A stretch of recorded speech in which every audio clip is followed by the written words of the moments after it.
Now, ladies and gentlemen, I hope you are ready now because it is time to hand out the annual Future Unicorn Award. Digital Europe's Future Unicorn Award recognises European scale-ups that have the potential to be valued over $1 billion and become Europe's next unicorns, highlighting the importance of small companies in the wider digital ecosystem. In the digital age, tech companies get exponential advantages from data and innovation and soon become global giants. Today, 514 of the world's unicorns come from Europe. That's only 8%. We can do better. We believe that Europe should double its number of unicorns by 2030. But how can you become a future unicorn? There are three main criteria that our national trade associations take into account to choose 20 candidates: their positive impact on society, their commitment to green values and gender diversity, and their emphasis on digital skills, cyber resilience, digital health and AI. From those 20 candidates, the same criteria are applied and the NTAs choose 10 nominees. An expert jury then selects 3 finalists, basing their decision also on the company's growth potential and innovation.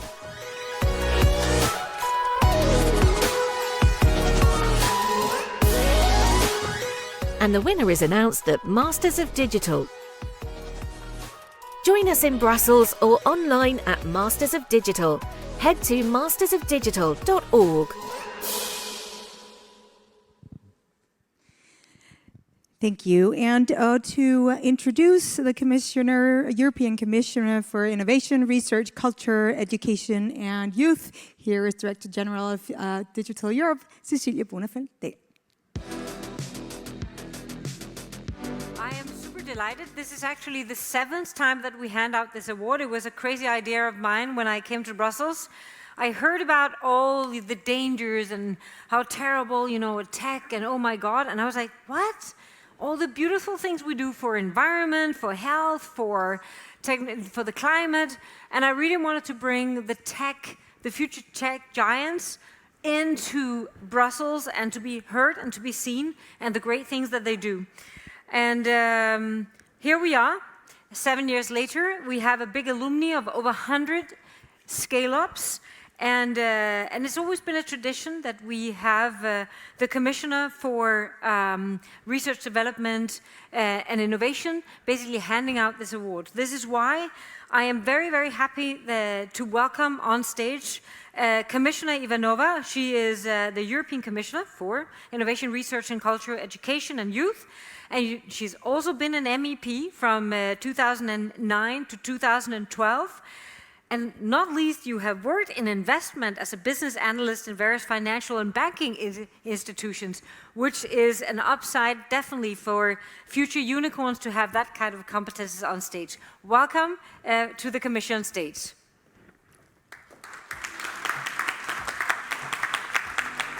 Thank you, and the word is yours.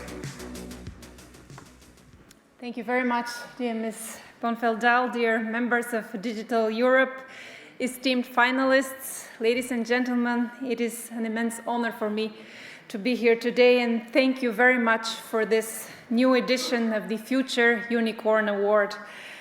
I'm pleased to be here with you to celebrate the ones that are making the digital world vibrate. I support very much the Digital Europe call for doubling the numbers of unicorns by 2030. We have also identified this in our Digital Decade policy program. Our continent is home to ambitious startups and scale-ups, and I'm glad to see many of them gathered here. It is our duty to nurture and support such businesses, providing them with the resources and opportunities they need to thrive and compete at global scale. That is why we have launched the European Innovation Council. I'm particularly proud that it supported one of the nominees, Multiverse Computing, and with the EIC, we provide the unique support to SMEs, fostering deep tech advancements in areas including quantum technologies and artificial intelligence. Our goal is to offer funding, training, and networking opportunities to help ambitious innovators to succeed. The EIC is designed to crowd in private investments and ensure favorable conditions for the brightest companies to stay in Europe. And I'm proud that the EIC support has contributed to creating over 10 unicorns and 100 centaur companies. The EIC has fantastic investment opportunities, and we would be very happy to have some of your ambitious startups on board. So don't hesitate to apply.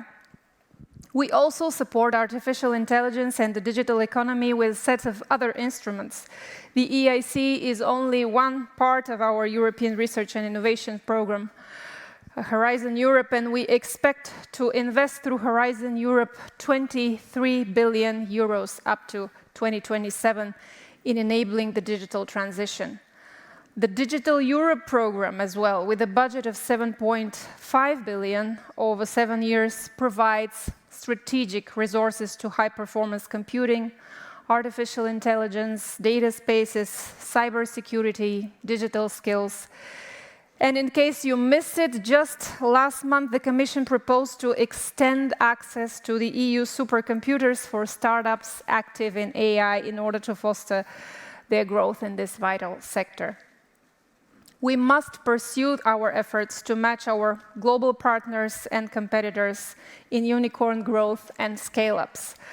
By championing our businesses and fostering an ecosystem that encourages their success, we not only drive economic prosperity, but also reaffirm Europe's position as a leading force in the digital landscape.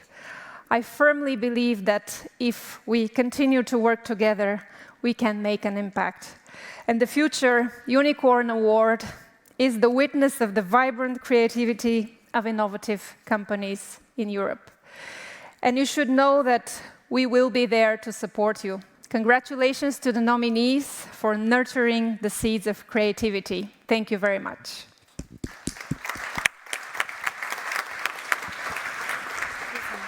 Thank you so much. So let's meet the nominees. For Aerospace Labs COO Sybil Rowland, come up here and receive a round of applause as a nominee. From Multiverse Computing, CFO Marta Garcia. Come up here, Marta. Congratulations. Nice to meet you. Great to meet you. And from VO Technologies, co-founder and CEO Henrik Theisbeck. See you again. Goodbye. Have a seat, Henrik. Thank you. And congratulations on your nominations. Could you start out, please, Sybil, by just telling me just a short introduction to your company? Okay. Aerospace Lab is a space company. That means that we are developing and manufacturing satellites and equipments to observe the Earth, to take images on the Earth. We already have a manufacturing facility. Our intention is to have the biggest satellite manufacturing facility in Charleroi in Belgium in 2 years from now. And we are just starting our first revenue last year with 8 million. We encompass 20 million of revenue this year, mainly with big institutions like the European Space Agency. But we just opened our subsidiary in the US to start selling satellites in the US. And we are a fully integrated company. That means that we develop the hardware, all the techniques that are in a satellite. There are 27 specialties to build the satellites. And we go all along the chain to have the softwares that monitor the satellites, and then to have the software that analyzes the images that we take on the Earth. And we already have 3 satellites in orbit, and we are launching 4 more in 10 days from now with SpaceX, early March. Thank you for that, and we'll get back to Aerospace Lab in just a few moments. Marta Garcia, likewise to you. Would you give us a short introduction to Multiverse Computing? Of course, I'm happy to do that. I'll give you some fun facts. We are the largest quantum and quantum-inspired AI software in Europe in terms of applications, customers, and revenue. Over the years, working with customers in real problems, with real data sets, we have developed a software or a platform called Singularity that can connect you to a quantum computer on the cloud, and also connect you to AWS or Azure if you're running Quantum Inspire. And it's a very easy platform. For us, what was a focus is that we want quantum computing for everyone. So it's a very easy, I can use it myself, and I'm not a quantum expert, for example, or I don't know how to code in Python. Also, with this technology that we have developed, we have also another product called Compactify, and it's super powerful. This is very recent. We have developed this in the past few weeks. But it's a large language compressor. So it can cut down your electricity bill by half, and I can tell you a little bit about that later on. But in terms of maybe size of the company, we are around 145 employees across all the different offices. 30% of women, which is, we're very proud of that, because this is a very deep tech technology.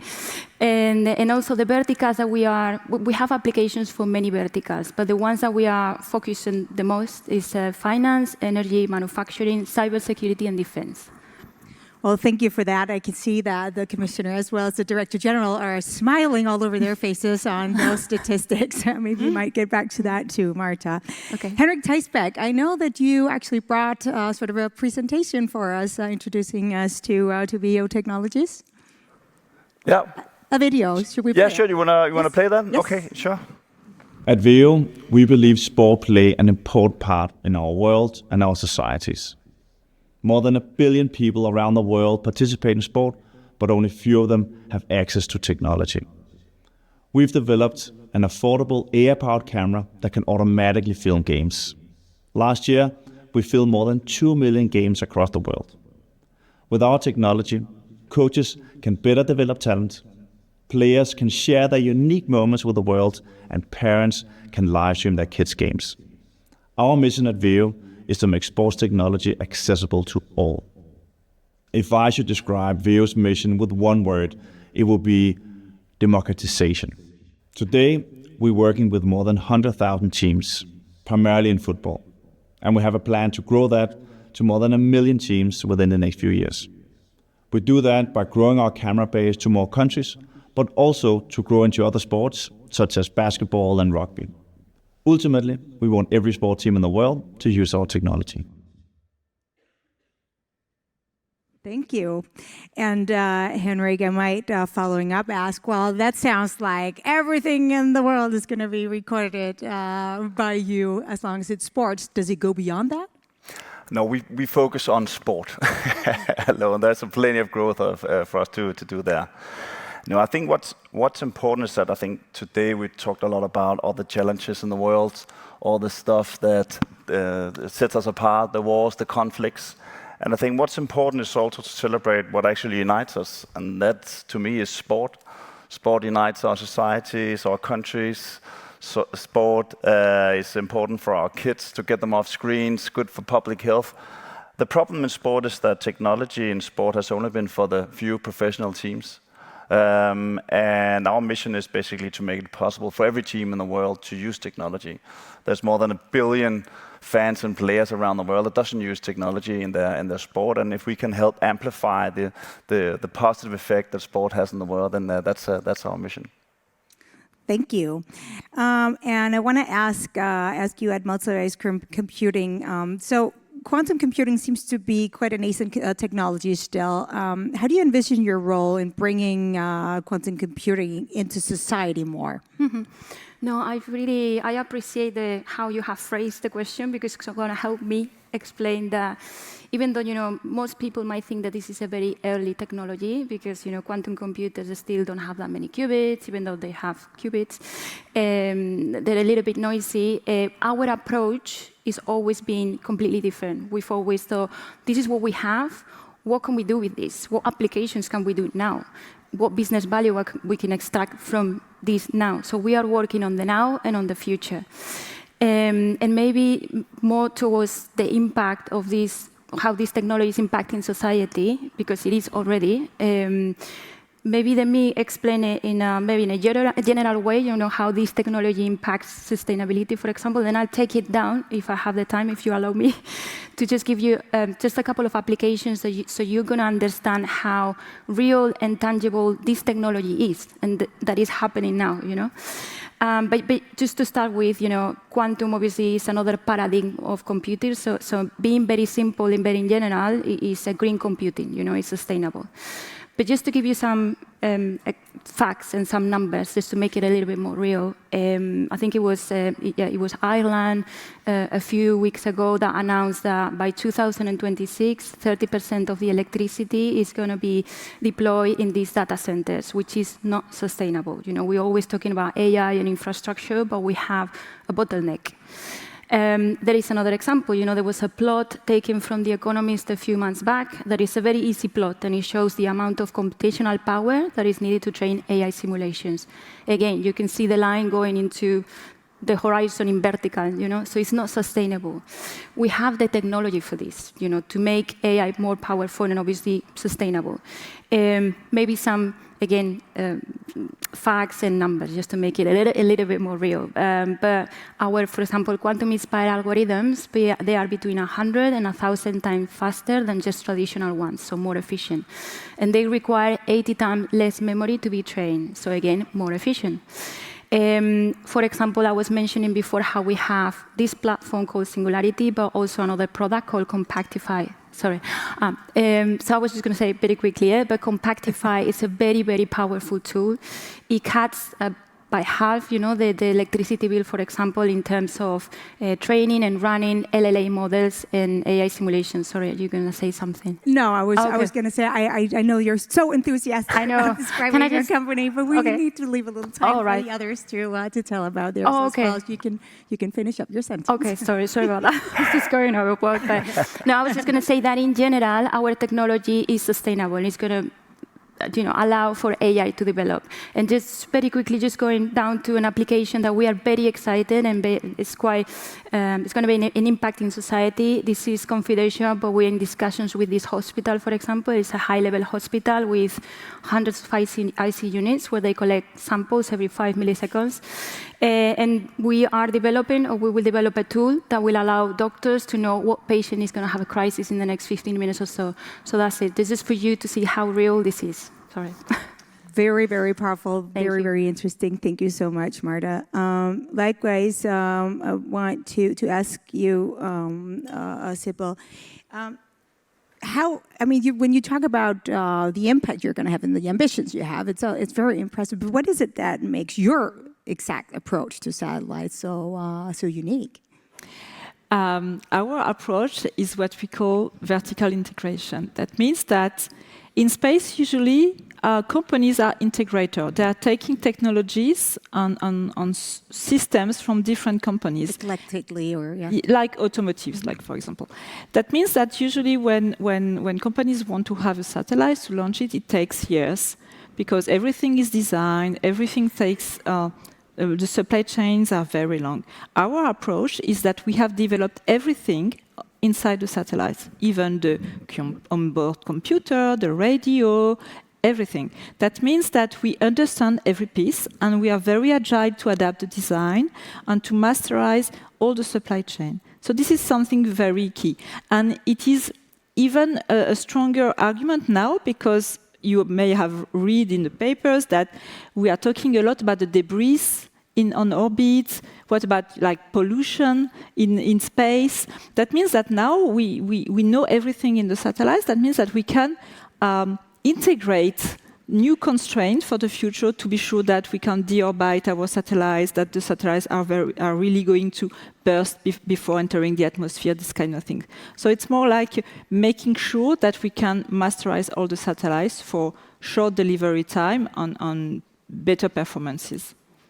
So I want to just very briefly, I want to give you all a chance to actually talk to. Now we have the commissioner on stage. If you were to mention just one thing that the European Union could do for you to make your life easier, Henrik Theisbring, what would that be? So I think, obviously, one of the biggest challenges growing a company is attracting talent. I do think we have a lot of great talent in Denmark and in Europe, but what we don't have a lot of in Europe is unicorns that have actually been through the same journey that we are on right now. If you start a company in the US, there is plenty of unicorns to pick great talents from that have tried that journey, and that's harder for us here in Europe. So I think it's around nurturing a community for, as you're doing right now, companies that want to become unicorns and actually growing that community. So that can help us attract better talent that have tried that journey. And then I think also, I mean, we talked a bit about it's difficult to do business in Europe, but I think we should also take it as an advantage. I think there's a lot of advantage of building companies in Europe, because when you build a company out of a small country as Denmark, you are immediately forced to think global and to localize. There's few companies in the US that succeed in Europe because they don't understand. They have to translate to 40 different languages. But we are coming from a small European company. That's your foundation. So there's a lot of benefits of growing a company as well in Europe. Thank you. One thing for the wish list, Marta? I'll be short then. No. I agree, talent is also very important and what you said, but I think fundraising in general is key. We all know, with general publicly, that fundraising and valuations on the other side of Atlantic are higher. So all the backup that we can get as companies here in Europe in that regard is definitely key. And I remember previous to the event, we got some questions to prepare for the video, which was fun actually. And one of the questions was like, what do you think a startup needs to become a unicorn? And we said, obviously the knowledge, the passion, we need to be bold and ambitious. So this is what we asked from the European Commission, to be bold, ambitious, and take risks with us. So yeah, that would be my wish list. And from aerospace, what's your wish for the Commission? As I would say that as a space company, we already benefit from a very big consortium in Europe, which is the European Space Agency, with their role of supporting the development of space everywhere in Europe. But I think that Europe should go a bit further and really act like space is really a question of sovereignty. If you compare to the US government, they have plenty of different agencies. They are pouring tons of money on big companies, but also on smaller companies. And when we come to the same kind of things in Europe, then each country tries to protect their own champion. So I think having a more some more fairness in the competition to build really the sovereignty in Europe. In the case of space, we have a lot of big projects like the European Constellation. And at the moment, the project is a bit slowing down because of this competition between countries. All right. Well, I think it's time. We need to find future unicorns. I'm just looking at these great companies, and I have 100 ideas, right? I mean, I guess that you need quantum computing soon, right? Yeah, that's an opportunity. Yeah. Maybe in space, look at filming from space. Yeah, could be good. Yeah. So I'm just thinking, new perspective. I get 100 new ideas. I'm thinking it's impossible that there is only one winner here. I mean, it's really 3 winners, right? And hopefully the community that you're thinking about, that we are also trying to nurture. We have around over 100 companies now many of them doing this journey. So I'm just like thinking that I might have to take you up on that and make it like a yearly alumni for the company leaders, where we also can talk to the Commission about some of your wishes and some of your issues and opportunities here in Europe. So taken on board from but now Could I just say that I'm really grateful for the wish list that you mentioned, because these are also parts of my list. Access to talent, access to finance, simplification, business-friendly environment. These are all parts of also my wish list, and we're working very hard to deliver on those. So thank you. And it's also quite good to see that there's a mix of women and men on stage, right? It's great. I think we're more now. Well, exactly. Adding a bit of diversity. Yes. Okay, it's time for us to see who's winning this impossible competition. Let's see. Yeah, let's go and have a look. Go ahead. Let's go to the lectern. I think we have We have an envelope here underneath. Where is it? Yeah, it's here.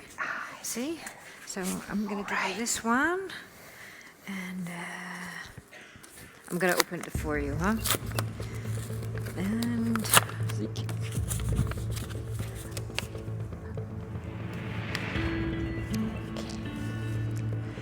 before I reveal the winner, could we have a big round of applause for all the participants and all 3 finalists for their great efforts and ambitions. Thank you all.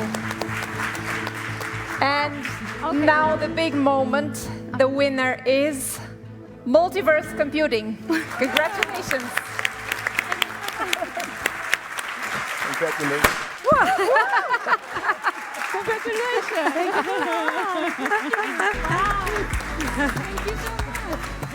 Thank you. Yeah. Wow. Congratulations. Thank you so and, much. Congratulations. Thank you. Well, sorry. Well done. Full Thank company. you so much. Thank you.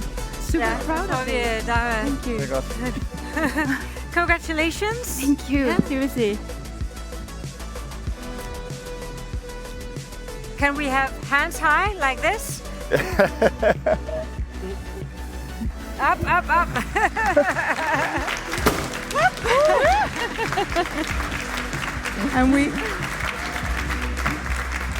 And we should award Oh, Yes. A silver model of Super the gold exciting. unicorns. So from now on, we're not going to let go of them, right?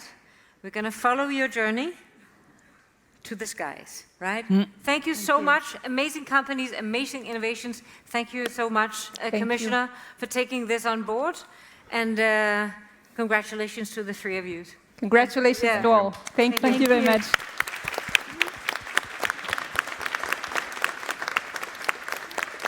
Does the winner have a word to say?